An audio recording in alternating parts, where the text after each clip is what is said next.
Hi there. In this series of videos, I'm going to go over the entire process of creating an animated short story. From storyboarding to animating it ourselves, we're going to create something together in real time. The most important thing to remember when planning out an animated short is to kiss.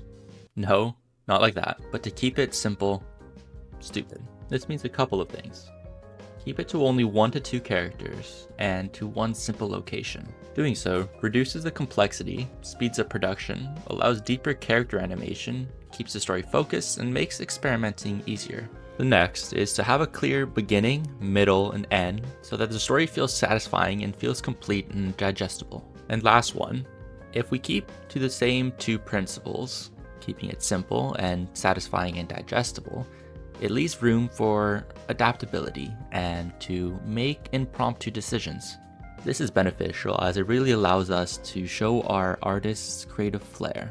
So if this is your first animated short that you are working on, I suggest keeping it under 20 seconds. And that's what we're going to aim for in this series. If you're watching this video, you likely have a story in mind you want to bring to life.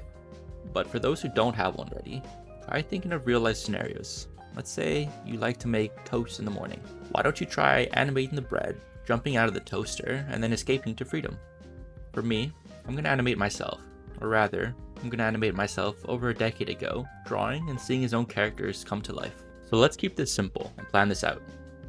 Character 1 is me, character 2 is the doodle, and the one simple location is the desk at which I'm drawing. The beginning is a kid drawing a goofy little creature, while the middle is the creature coming to life and bouncing off the page, running wild across the desk, and finally, the end is when it jumps back into the sketchbook like nothing ever happened. That's it. It's short, it's weird, and it gives a reason to animate something that feels alive and chaotic, which also means I get to play with all the principles I've been learning, like squash and stretch, timing, arcs, anticipation, and exaggeration.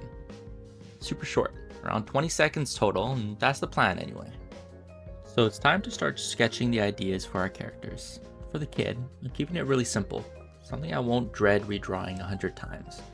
So for him, it's going to be big eyes for reactions, a roundish head, and nothing too detailed. As for the scribble, I wanted it to feel wild and expressive, like it has no rules. It's basically a ball of chaos with eyeballs, something I can stretch, smear, and animate loosely without worrying about being on model. This contrast of the grounded kid versus the energetic scribble should make for some fun moments. In the next episode, I'll start thumbnailing out the shots. I want to figure out how to stage the whole scene and break it into simple poses and beats. And if you're following along, start thinking about your own short. What's a tiny story you could animate? Doesn't have to be perfect, just something fun.